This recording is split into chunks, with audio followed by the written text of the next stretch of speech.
నా పేరు విలియం. బహుశా నేను ఊరికి చాలా దూరం వచ్చాను. నీరు కూడా దొరికేటట్లేదు. ఇది నాకు 2వ రోజు. ఆహారం కోసం ఎన్ని రోజులు ఎదుగుతున్నా నాకేం దొరకట్లేదు. నాకేదో తగిలినట్టు ఉంది, లేదో ఆకున్నట్లుంది. ఆకు నాకు చాలా ఉపయోగపడేటట్లు ఉంది. నిజంగా నాకు తిండికేం లేదు, ఏం చేయాలో నాకేం అర్థం అవ్వట్లేదు. చాలా అలసిపోయాను, నిజంగా నీరసమయ్యే పరిస్థితి వచ్చేసింది. నిజంగా ఇక్కడ ఊరు ఎక్కడ ఉందో నాకు తెలియట్లేదు. ఏం చేయలేదు, అర్థం అవ్వట్లేదు. ఆహారం కూడా లేదు. నిజంగా నా ప్రయాణం ఇది ఒక చీకటి రోజు అనుకోవచ్చేమో. ఇది చాలా ఇదిగా ఉంది, చెప్పలేకపోతుంది. ఆ క్యాబ్ తీసుకోవడం కూడా సరైన ప్లేసులు లేవు. ఒకసారి ఇక్కడ పురుగులు ఉన్నాయి, ఈ పురుగులు నాకు పనికొస్తాయేమో తిండికి. చాలా టేస్ట్గా ఉంది, చాలా టేస్ట్గా ఉంది. నిజంగా ఆ పురుగు నిజంగా నాకు కొంచెం ఆపింది, నాకు నీరసాన్ని ఆపింది. ఏం చేయలేము, అర్థం అవ్వట్లేదు. పాములు తిరిగే కాటాడు ఇది ఏం చేయాలి నాకేం అర్థం అవ్వట్లేదు. ఈ అడవిని చూస్తుంటే నాకు చాలా భయాందోళనకు గురవుతుంది. నా జీవితంలోన ఎప్పుడు చూడని అడవిని నేను చూస్తున్నాను.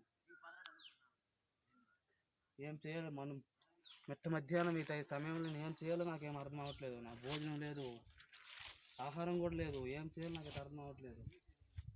బహుశా నేను ఊరికి వెళ్ళేటప్పటికి ఎంత సమయం పడుతుందో ఏంటో.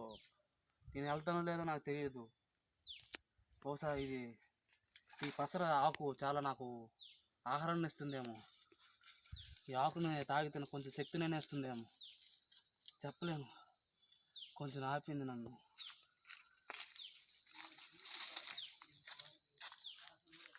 బహుశా ఈ కట్టి నాకు వంటకు పనికి వస్తుందేమో. ఈ కట్టు వల్ల నాకు చీకటి సమయాన్ని ఆపుతుందేమో.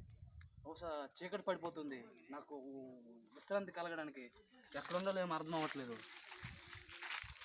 ఈ కట్టెలు నాకు అవసరం పడుతుంది, ఉపయోగపడుతుంది. ఏం చేయాలో నాకు అర్థం అవ్వట్లేదు.